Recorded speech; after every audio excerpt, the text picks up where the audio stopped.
Hello and welcome to the Ready to Bloom podcast with your host Holly Wharton. Ready to Bloom helps heart-centered women entrepreneurs to overcome their fears, blocks and limiting beliefs so they can be more successful in business. As a heart-centered business owner, you do amazing work. Holly's mission in life is to help you help more people. Help us help more women in business with a quick review of this podcast. It just takes a minute to leave one today over at iTunes. The more women who find out about this podcast, the more we can help women in business. Thank you. Hello and welcome to the Ready to Bloom podcast, episode 77. This is your host, Holly Wharton, and I'm here with today's very special guest, Siobhan McAuley from Stirring Your Soul. Siobhan McAuley teaches women how to value themselves and their work so they can charge with their worth and get it. She's on a mission to help as many women as she can to create financial independence for themselves because she believes that a woman who has financial freedom is a woman who has choices. And when a woman feels that she has choices, everything and everyone in her universe benefits. I think that is such an awesome introduction, and I'm so excited to share with you today, Siobhan McAuley. Welcome, Siobhan. Thanks. Glad to be here, Holly. Yeah, I'm glad to have you. So why don't you tell us a little bit about your background and your business journey and how you got to where you are today? So I started teaching yoga about almost 20 years ago now, and I did that for over 15 years. And during that time, I noticed that I was often spending a lot of time coaching other teachers around the business of yoga, how to negotiate a fair price for their services, how to negotiate a contract in terms of using a space to run a workshop, or, you know, what was a fair price in terms of paying rent on a space, those sorts of things. And during that time, while I was teaching and helping other teachers, I wasn't actually getting paid for any of that work. And as time went on, I was in my early 40s, I guess, and I was becoming very aware of the wear and tear on my physical body of teaching all the time. And I was starting to look towards an exit strategy and trying to figure out, well, I don't have any kind of a pension. I have no job security. If I get sick, I can't do what I do. I got to have a plan. So I decided that I would go into coaching other yoga teachers. And I started off sort of not being really clear. I was helping them both with actual teaching skills as well as business skills. And I had basically decided to stop teaching classes publicly, and I went to a remote business so that I wasn't dependent on one geographic location, because I had moved around a lot over the years, and it meant that I kept building a student base and then leaving them behind and having no way to continue working with them. So they were disappointed, and so was I. So I spent about 3 years sort of doing that, but it meant that I wasn't earning enough coaching to be able to support myself. So I had to supplement my income with something else, which I often had to do as a teacher as well. And I spent so much time doing a bridge job that I wasn't really focused on building my coaching business. So then I was diagnosed with cancer, and I spent 8 months in treatment and recovery. And when I came out of that, I was just sick and tired. I was sick and tired of being broke. At that point, I had a very clear, energetic commitment that I was either going to have to figure out how to make my life work financially and stop being broke, or I was just going to keep getting sick. And at that point, I think because I made that energetic commitment and I got really clear that I wasn't willing to live that way anymore, I was available to all sorts of different solutions presenting themselves. And one of the things that came into my life at that time was the opportunity to work with a coach. And I didn't know I was looking for a coach. I didn't even know that was really a possibility myself. And that was the tipping point. I made that investment in working with her. And in 6 weeks, I was in a financially profitable business. That's fantastic. I loved what you said about how you didn't even know that, having a coach was an option, because this similar thing happened to me when I came to coaching. I didn't know what the heck I was doing, but I ended up in this coaching relationship with this coach, and all of a sudden I was getting coached, and I just realized, my God, this is amazing. What is this thing how did I not know this existed? Well, and the irony was, here I was like selling my services as a coach to others, and it never occurred to me that I could have a coach myself. And that struck me as really odd, because as a teacher, I was always a huge advocate that if you're teaching someone, you need to have a teacher yourself. And I don't know why, but for some reason that was an oversight. When it came to coaching, it never occurred to me that the same rule applied.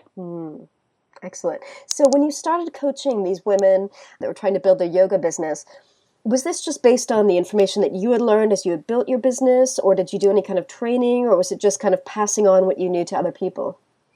Yeah, it was basically just skills and experience that I had acquired because, like I said, I had lived in different countries. I'd lived in big cities, small towns. I had learned a lot through trial and error. And most of the women that I knew that were teaching, they were living in some sort of small town, and their perception of the yoga industry and where they fit in it was a little bit like frog in the well syndrome. They could only see a small portion of the sky.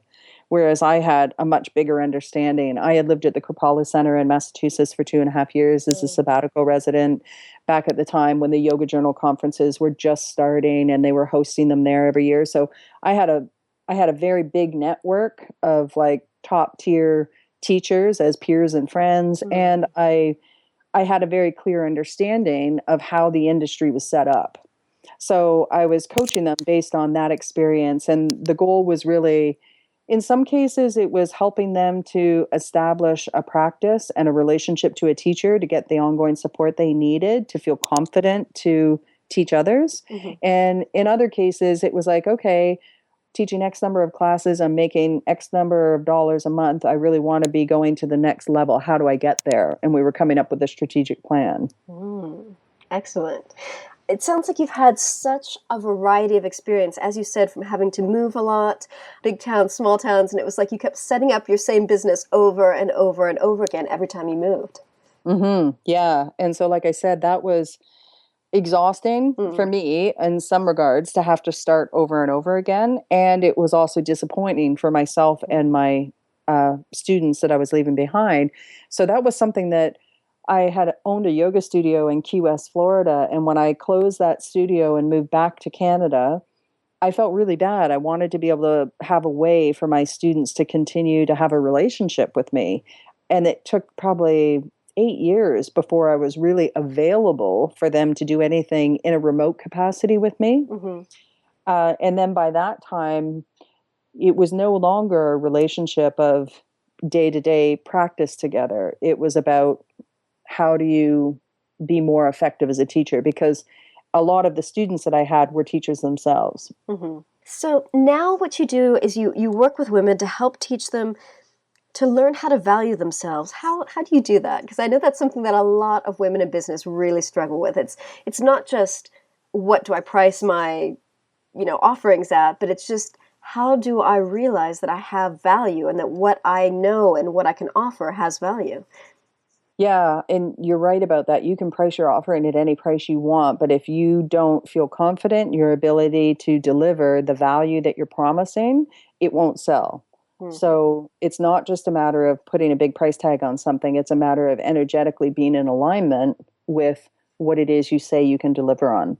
So obviously in a coaching capacity, that process is largely client driven. If the client doesn't show up and do the work, they're not going to get the results they want. Right? So there's no control over that. But it's a very results-oriented process.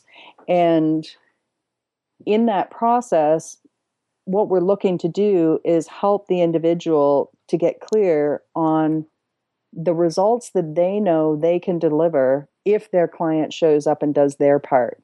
So it's really getting clear around what is the lasting use value that you're able to deliver on when they do the work. And then making sure that that lasting use value is outweighing the cash price that you're asking for. So, for example, in my case, someone that I'm working with, when a woman comes to me, if she's charging, say, $60 an hour for something, and she's just barely making ends meet, and then we work together and she learns how to value her services and how to price them accordingly in order to hit her income goals so that she feels she has the financial freedom she needs and wants to be able to make better decisions in her life. That lasting use value is priceless. She's transformed her entire life. She'll never go back to charging $60 an hour. She'll never go back to being broke. She'll never self-sacrifice, under-earn or undercharge and over-deliver. right? That's a pattern that's transformed forever. So that has tremendous value. And that just creates ripples out into every aspect of your life. I mean, if you have children, you're teaching your children, Absolutely. to value what they do as well. Yeah. And so that's what I'm looking to help other women do, is to determine what is the lasting use value that a client will get from working with them. And when they can identify that thing, then all of a sudden, energetically, they're in alignment and they can ask any price they want because they know the full value of what it is that they have to offer. And everyone has something to offer, right? It's different based on your own experience. So how would you define that lasting use value, just to make sure that everyone's got that clear? Because I think that's a really important concept to get. Okay, so the lasting use value that I would offer is the ability to never be broke again, to never feel like you had to undercharge, that you had to overdeliver, that you didn't deserve to get paid what you wanted, and to be able to feel that you have the financial freedom that you need, want, and deserve for the rest of your life, right? So a result of that would be a bill comes in, and instead of feeling like, oh no, another bill, I'm behind the eight ball, or I can't afford to, fix my car because I don't have enough money, the whole mindset is completely transformed to there's never anything that I can't have or want because I have the ability to earn everything I need.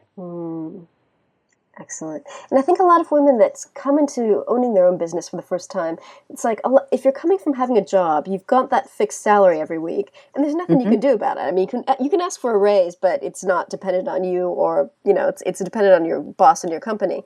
So I think going from having a job to having your own business where you really can make as much as you want, depending on what you're willing to do and what you're willing to charge, I think that's a huge mindset change for a lot of women. Absolutely. The biggest thing that is required on the part of an individual to step into fully owning the value of what they have to share with others is their willingness to stretch themselves. So when you know that you're getting a consistent, $1,500 paycheck or whatever it is every month, and you're going to have to take that safety and security of knowing that you may not have very much beyond what you need to cover your expenses, but you know for sure that you can cover it. And then step outside of that and know that, okay, I can have any amount I want, but I might not get it. That's the stretch point. Yes, and it's a huge change to get used to. Yeah, and the thing is, once you decide to stretch yourself, though, you've given the universe a clear indication of what it is you are available for, instead of making yourself available for just okay. So in my case, when I got sick, I kept making myself available for making excuses for why I couldn't have what I wanted, or making excuses for why I couldn't take care of myself, and looking to others to do for me what I really believed I couldn't do for myself. I really thought that it wasn't possible for me to take care of myself on some level. I don't think consciously that was my belief, but the underlying belief, that's what it was. And when I said, okay, either I fix this problem now, or I'm going to keep getting sick and I'm going to die, that was the point where I was willing to stretch myself and take that risk. And when I put down my first down payment on working with my coach, she offered me a payment plan of 3 installments, and I only had enough money on my credit card to pay 2 of those. So I had to make it work before the program was over because I didn't have enough to make the third payment. So that was sort of the incentive for me to stretch myself and to make it work. And when you can show up in that way, when you're willing to risk and you're willing to stretch yourself, the universe is there supporting you. It's conspiring to help you get everything you need, want, and desire. Yeah, I think, sorry, go ahead. Well, you have to take that step first, right? Yeah. Like, if you're not willing to invest in yourself, the universe isn't going to invest in you either. Exactly, and you have to be willing to take that action to make it happen, because as you said, you didn't have enough money for that third payment, but if you hadn't taken the action to get that money, you still would have been in the same place. So yeah, and so 6 weeks later, I made my first sale. So I sold $5,000. So that meant I made back the money that I was paying my coach. Excellent. And within 4 days, I sold 2 more. Excellent. So I'd made more in that 4-day period than I had really in 2-3 years of trying to do this coaching business on my own. Fantastic. I love stories like that, because it's just, the power of coaching is just so amazing. Mm-hmm. So what would you say are your top tips on how to value yourself and really tap into that value and understand it and believe it so that you can charge what you're worth and actually get it? Well, I think the number one thing is you need to know what it is you love to do. Because if you're not enjoying doing what you're doing, if you're not really lit up about it, then you're not going to be able to attract people that want to pay you what you're asking. So, number one, know what it is you really love to do. Number two, know how it is you really want to be able to work with your clients. So, if you're the kind of person who likes a really intensive experience, maybe what you want to do is just work with people in a retreat setting where you do an intensive amount of work. It's a group process, it's a big ticket item, and then you don't have to do it again for a couple of weeks or months. But if you're the kind of person who likes to check in with your clients on an ongoing basis, then having some sort of relationship with them where you're connecting with them every week is a better structure or format for you. So get clear on how you want to work with your clients so that you can create an opportunity for them to work with you in a way that really feels good for you. The other thing is you need to create a way for them to pay you at the price point you feel you deserve. So say, for example, I want to earn $10,000 a month and I only want to work with 2 clients a month. That means that I have to come up with a $5,000 package and in order to get 2 clients a month and hit my income goal. So my job is to make sure that I create an opportunity for people to work with me that is so packed with value that that lasting use value is going to far outweigh the $5,000 price point that I asked them. So the last thing is really understand what it is your client needs and wants. What's their deepest pain point? What's their deepest desire? And be clear on your ability to help them. So when I do a clarity call process with somebody, there's 3 things I'm looking at. One is I'm listening compassionately to what's going on for that woman. And I'm trying to determine, can I actually help this woman? And then if I determine that I can, I ask myself, do I want to work with her? Because if I'm not enjoying a clarity call with her, then I don't want to work with her for 3 months. Exactly. Right? I'm saving both of us the discomfort of that, right?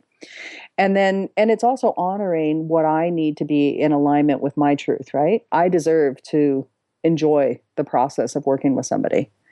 And then the last thing is, like, if I can help them and I want to work with them, then it's my job to tell them how they can do that. Excellent. I think that's where a lot of people trip up, is that, they're either afraid to ask for or afraid to say what the options are.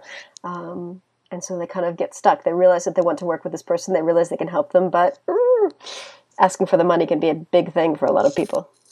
Yeah, and one of the biggest things that I saw for myself and I see in my clients is not making ourselves available to be paid what it is we actually want. I spent years complaining about being broke and not getting paid what I deserve, but I was never giving my clients the opportunity to pay me that either.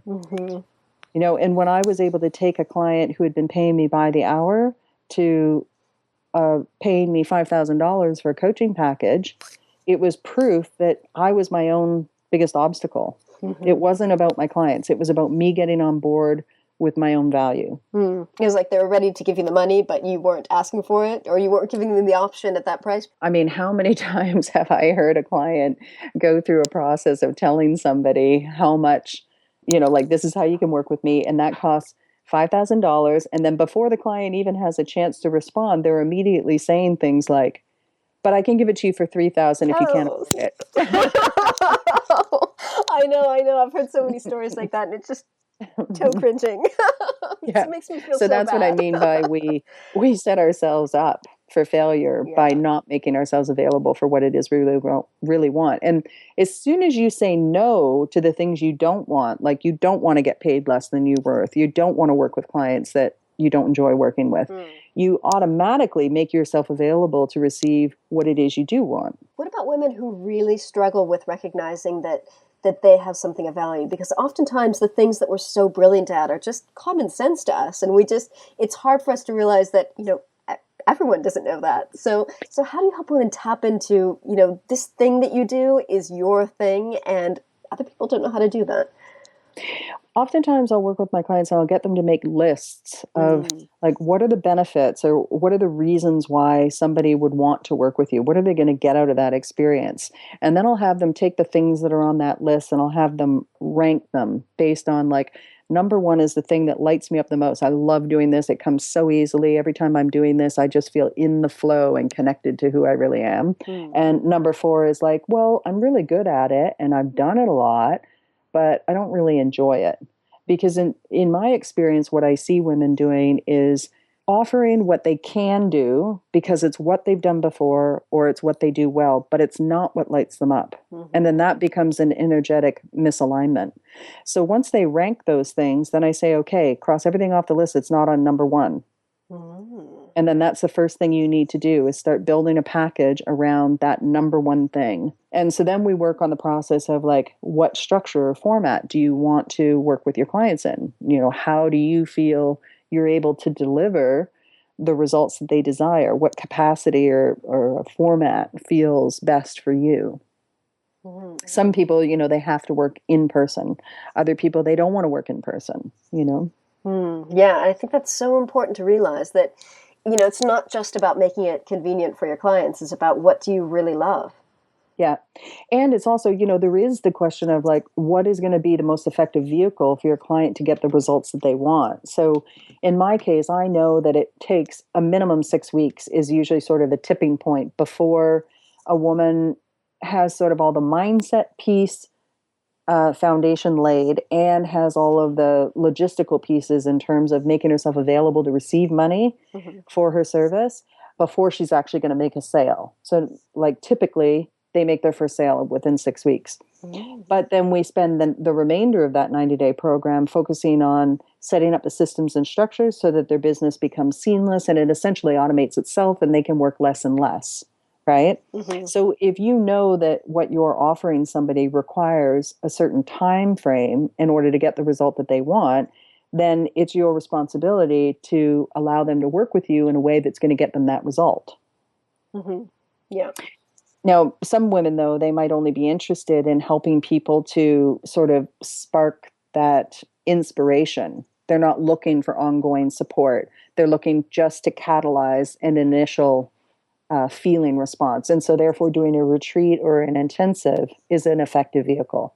Excellent. Yeah, I think that's very, very important to call out because it's also about what you need to do to get that result. Because if you're promising a result, assuming that they do the work, then you need to be sure that you're helping them as much as they need to get that result.